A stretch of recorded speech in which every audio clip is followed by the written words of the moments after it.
Good morning, good afternoon, good evening, wherever you're watching me from. My name is Kia. Today I've come here to talk to somebody who has failed in business, who has to give up in business. I want to say the fact that you have the desire, you can do it. The fact that you have failed does not mean it's the end of the world. You can stand up again and start afresh. They say where is there is a will, there is a way. Hence, I want to encourage you that don't stop trying what you want to do. The only one or two things I want to give you as a tip is when you are venturing into business, don't do business just because your friend is doing it, just because it said it is paying well, just because your mother has done it and she did well, just because your brother has done it. No. Do a business that when you think of it, you like it, you enjoy it, you understand it. Before you start this business, you need to have the knowledge about this business, at least the 80% or above. You need to know how much this business can cost just to start this business. You need to know what are the risks in this business, the challenges in this business. You need to know what are the advantages, where exactly does this business profit? Because locations can make a difference as well. So you need to understand those things. You need to know, does this business need educated people? What education should I have for me to run this business? What education should the people working with me need to have? If education is needed, do we have centers where we can do our trainings? Do I have enough money to train these people? You do your due diligence before you start the business. Then when you realize you've ticked every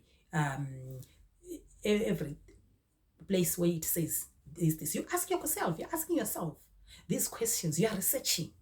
Then you realize, okay, I can manage. You go now to yourself and say, because this business needs someone who is a risk taker, high risk taker, am I that person? Yes or no? You know yourself. This person is, I'm dealing with people. I'm talking to people every time. Am I a good listener to people? Am I good at explaining things to people? Am I am I a person people? Am I a gentle person? Do I like to mingle with people anyway? If not, choose a business that you work with objects. Because working with people, you need compassionate, you need listening skills, you need respect, you need sorts of things when you are dealing with people. If you feel, no, I can even, as much as I don't have these skills, my character is like this, but I am willing to change, then now you can venture into that business on condition that you are going to change, because you don't want your business to fail again. You know yourself better than any other person. Don't go and ask someone. It's you who knows yourself better. Tell yourself the truth, who you are, and go to the business that, if you know you are a lone person, you are happy by yourself. You can, when you are upset, you can lash out for England. When you are upset, you don't even want to listen to anyone. You just want to lash out for no reason. When you are upset, you don't care if it hurts someone's feelings. Don't deal with people. Go and deal maybe with objects. You know yourself. Know yourself better. Then when you realize now you have looked at the business, you've done this, you have checked your you have checked your personality, you have realized your character is okay for that business. Now look at how much is needed for this business. Do you have that money that is needed for this business? Let's say, for example, you want to run a business that needs 20,000. Do you have that 20,000? If maybe you have the 10,000 and you don't have anywhere you're thinking you're going to borrow this money, don't try, because you will try because you don't have one, it will fall. Work according to your pocket.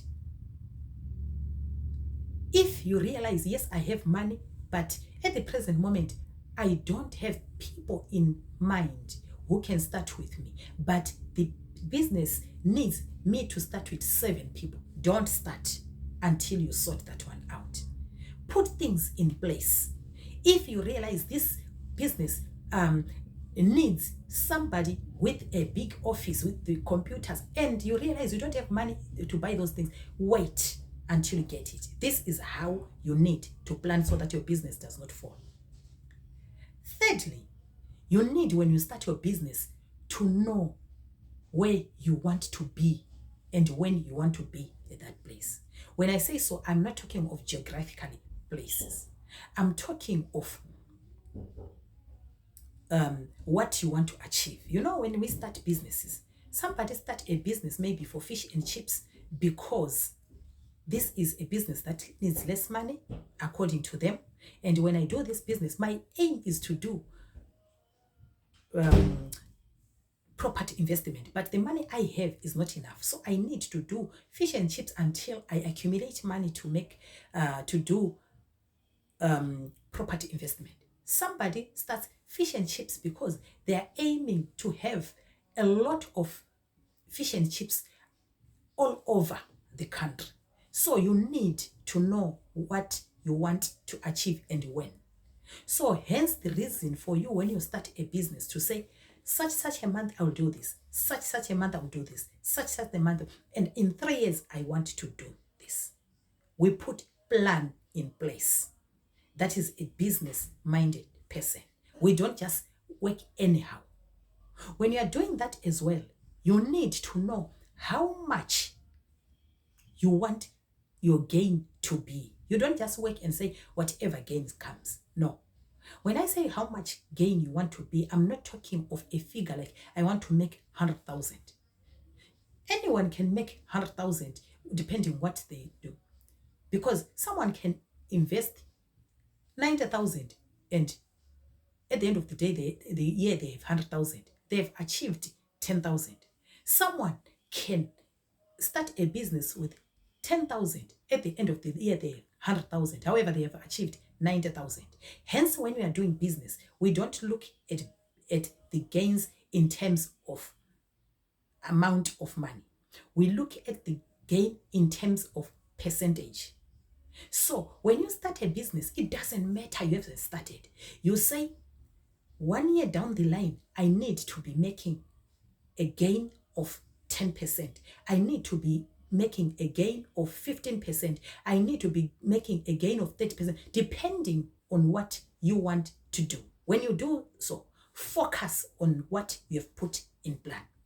So when there will be some times where you are not going to achieve that 10%. So you now look at what measures can I do to make sure that I reach my goal. What measures can I do? Learn not just to chip into a business. You don't mind whatever you are going to gain. You do, as long as you gain. You don't mind when you are going to gain, as long as it will happen. You don't mind where you are going to do your business, as long as you are going to do it. Put things in place. Be organized. A business person is somebody who is so focused, who is so organized, who is so dedicated, who has got plans in place. That's a successful business person. Business people, they don't do things anyhow. They have plans in place. If you pick some of the things or all of the things that I've mentioned, if you were not doing it, you'll realize tomorrow you'll be talking something. You'll be saying, oh, I have achieved. Because we want to see business people rising up, achieving. Thank you so much for listening. Please, team, don't forget to subscribe, comment, because we want to learn from these comments. Like and share. Thank you very much. Goodbye.